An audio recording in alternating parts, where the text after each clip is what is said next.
Hello everyone, Namaste, welcome to the Ukulele Guy. आजको लेसनमा चाहिँ we learn how to play Vanai by Tribal Rain. It's a very beautiful song, मेरो one of the favorite songs. यो गीतको लागि चाहिँ धेरै रिक्वेस्टहरु आएको थियो. So but यो गीत अलिकति गाह्रो छ composition wise गिटार पिसहरु. So त्यो गिटार पिसलाई फेरि युकुलेलेमा गर्न अलिकति ट्रान्सक्राइब गर्न टाइम लाग्थ्यो. So I took some time. So finally मैले यसलाई चाहिँ युकुलेलेमा निकालेको छु. So thank you Rahul Rai for this amazing song. So let's see this song. यो गीत चाहिँ F sharp scale बाट छ, but one first fret मा केपो राखेर यसरी यो first fret मा केपो राखेर चाहिँ F shape मा बजाउँछौं हामी यो गीतलाई. So केपो तपाईले first fret मा राख्नु होला. In case तपाईसँग केपो छैन भने चाहिँ म यो F shape मै सिकाउँछु. तपाईले जस्ट केपो नराखिकन त्यही फलो गर्न सक्नुहुन्छ. जस्ट मैले चाहिँ यो गीतको स्केल सँग मिलाउनलाई अहिले केपो राखेर सिकाइराको छु. सो तपाईले केपो राखेर पनि गर्न सक्नुहुन्छ. इन केस केपो छैन भने केपो नराखेको पनि यही शेपमा F नै त्यसरी बजाउन सक्नुहुन्छ. सो गीतको फर्स्ट भर्समा लागेको कर्डहरु चाहिँ F मेजर, G मेजर अनि E माइनर. सो एकचोटी म यो बजाउँछु अनि यो कसरी बजाउने भनेर तपाईलाई सिकाउँछु. सो सुरुमा F कर्ड सिकौं. F को लागि चाहिँ तपाईले आफ्नो फर्स्ट फिंगरलाई 1 नम्बरको फिंगरलाई सेकेन्ड फ्रेट फर्स्ट स्ट्रिङ यो केपो भएर केपो फर्स्ट फ्रेटमा भएको छ. So that's why usually second freight हुने चाहिँ अब फर्स्ट फ्रेट हुन्छ है. सो इन केस तपाईसँग केपो तपाईले राख्नु भएको छैन भने पनि यही अनुसार सिक्न सजिलो हुन्छ. सो म यसलाई यहाँ देखि खासमा यो फर्स्ट फ्रेट हो, तर म अब यसलाई यहाँ देखि चाहिँ फर्स्ट फ्रेट भन्छु. 1 first second third fourth and so on. So F को लागि चाहिँ तपाईले आफ्नो यो 1 नम्बरको फिंगरलाई सेकेन्ड स्ट्रिङ फर्स्ट फ्रेट अनि यो 2 नम्बरको फिंगरलाई fourth string second fret. This one is F. अनि अर्को कर्ड चाहिँ G मेजर.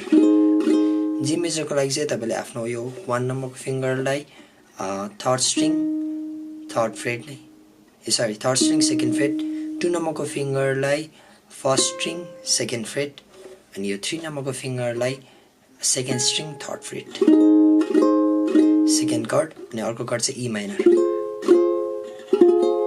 E माइनर को लागि चाहिँ तपाईले आफ्नो 1 नम्बरको फिंगरलाई फर्स्ट स्ट्रिङ सेकेन्ड फ्रेट, 2 नम्बरको फिंगरलाई सेकेन्ड स्ट्रिङ थर्ड फ्रेट, 3 नम्बरको फिंगरलाई third string fourth fret. So यति कर्डले चाहिँ हाम्रो गीतको फर्स्ट भर्स बन्छ. सो एकचोटी हामी सुनौं.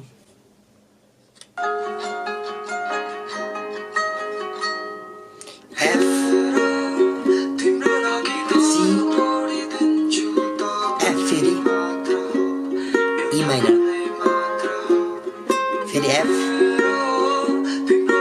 G F.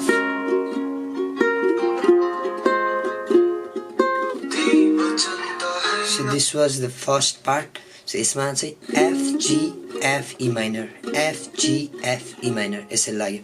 सो यसमा यो गीतमा चाहिँ नर्मली स्ट्रमिङ चाहिँ छैन, जस्ट प्लकिङ खेलाएको छ बिस्तारै. यो चाहिँ प्लकिङको लागि गिटारमा 6 वटा स्ट्रिङ हुन्छ. सो हामी गिटारको जस्तै एक्ज्याक्ट प्लकिङ चाहिँ गर्न सक्दैनौं, बट समहाउ त्यस्तै सुनिने टाइपको गर्नले चाहिँ मैले यस्तो बनाएको छु. सो प्लकिङमा चाहिँ यस्तो रुल हुन्छ. प्लकिङ गर्दा चाहिँ यो हाम्रो 1 2 3 4 यति औँडा मात्रै युज गर्छ. यो खासै युज गर्दैन यो कान्छी औँडा. सो यसलाई चाहिँ P भन्छ, यो थम्बलाई चाहिँ प्राइमरी, अनि त्यसपछि यसलाई चाहिँ इन्डेक्स भन्छ I P I इन्डेक्स. अनि यो चाहिँ मिडल फिंगर भयो अनि यो चाहिँ angular finger. So it's P I M A. So यो P ले चाहिँ यो माथिको स्ट्रिङ मात्रै प्लग गर्ने, यो I ले चाहिँ थर्ड स्ट्रिङ, यो M ले चाहिँ सेकेन्ड स्ट्रिङ अनि यो A ले चाहिँ फर्स्ट स्ट्रिङ.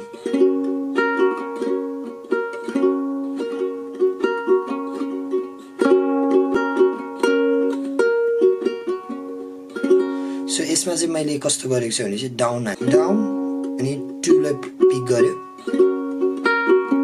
त्यसपछि 1 2 3. सो इट्स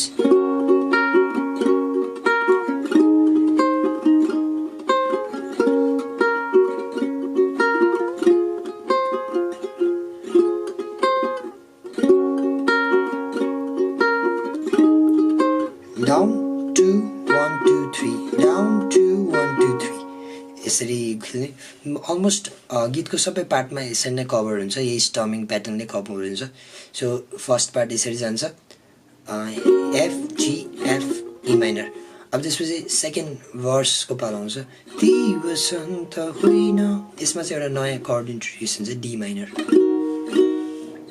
एकचोटि डी माइनर सिकौँ डी माइनरलाई चाहिँ तपाईँले आफ्नो 1 नम्बरको फिङ्गरलाई सेकेन्ड स्ट्रिङ फर्स्ट फ्रेटमा अनि यो 2 नम्बरको फिङ्गरलाई फोर्थ स्ट्रिङ सेकेन्ड फ्रेटमा अनि यो 3 नम्बरको फिङ्गरलाई थर्ड स्ट्रिङ सेकेन्ड फ्रेटमा दिस इज डी माइनर हो यो आउँछ यो एउटा कर्ड इन्ट्रोड्युस हुन्छ अर्को एउटा ए माइनर भन्ने कर्ड पनि आउँछ ए माइनर चाहिँ धेरै सजिलो छ यसको लागि चाहिँ तपाईँले आफ्नो यो 2 नम्बरको फिङ्गरलाई जस्ट फोर्थ स्ट्रिङको सेकेन्ड फ्रेटमा हाल्दिनु this is A minor so एकचोटि यो पार्ट सिकौँ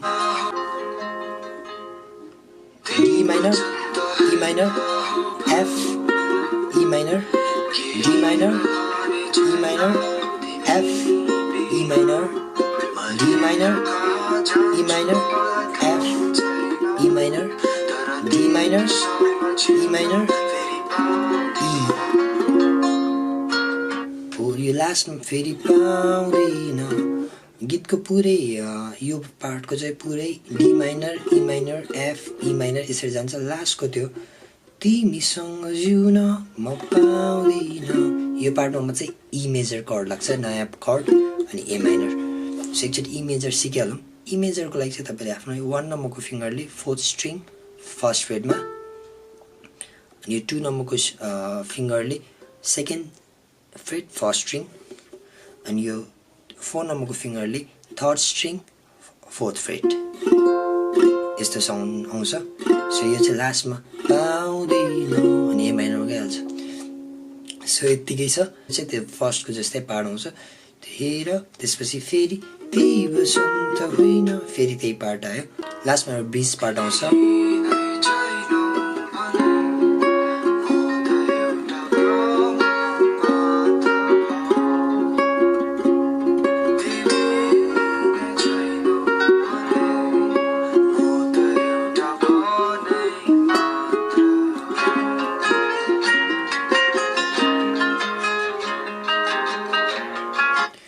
सो यो पार्टमा चाहिँ एउटा फेरि नयाँ कर्ड आउँछ that is D sharp major 7 or E flat major 7 भन्दा पनि हुन्छ एउटै हो सो यो कर्डको लागि चाहिँ तपाईँले आफ्नो आफै यो 1 नम्बरको फिङ्गरले फर्स्ट सेकेन्ड थर्ड फ्रेटमा पुरै बार गरिदिने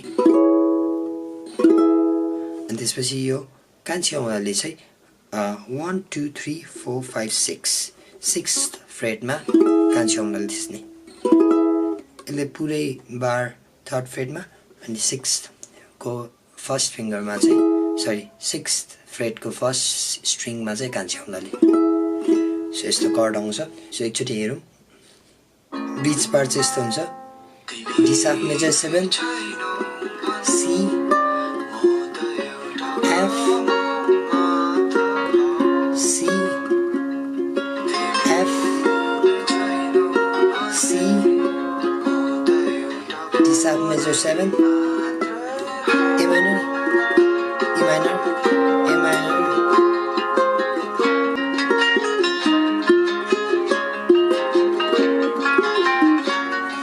अनि यसपछि गीतको इन्ट्रो जे थियो त्यही रिपिट हुन्छ एकचोटि अनि सिद्धिन्छ सो यत्तिकै छ यो गीत सो गाइज मैले रिसेन्टली मेरो युक्लेले गाईको लागि एउटा आफ्नै वेबसाइट बनाएको छु सो अब पहिलाको गीतहरूको प्लस अब आउने गीतहरूको कर्ड्स अनि ट्याबहरू मात्रै वेबसाइटमा राखिदिन्छु सो मेरो लिङ्क पनि त्यही राखिदिन्छु सो भिजिट गर्नु होला so thank you this was how to play the chords for Tribal Rain बनाई इन्ट्रोको लागि नेक्स्ट लेसन हेर्नु होला थ्याङ्क यू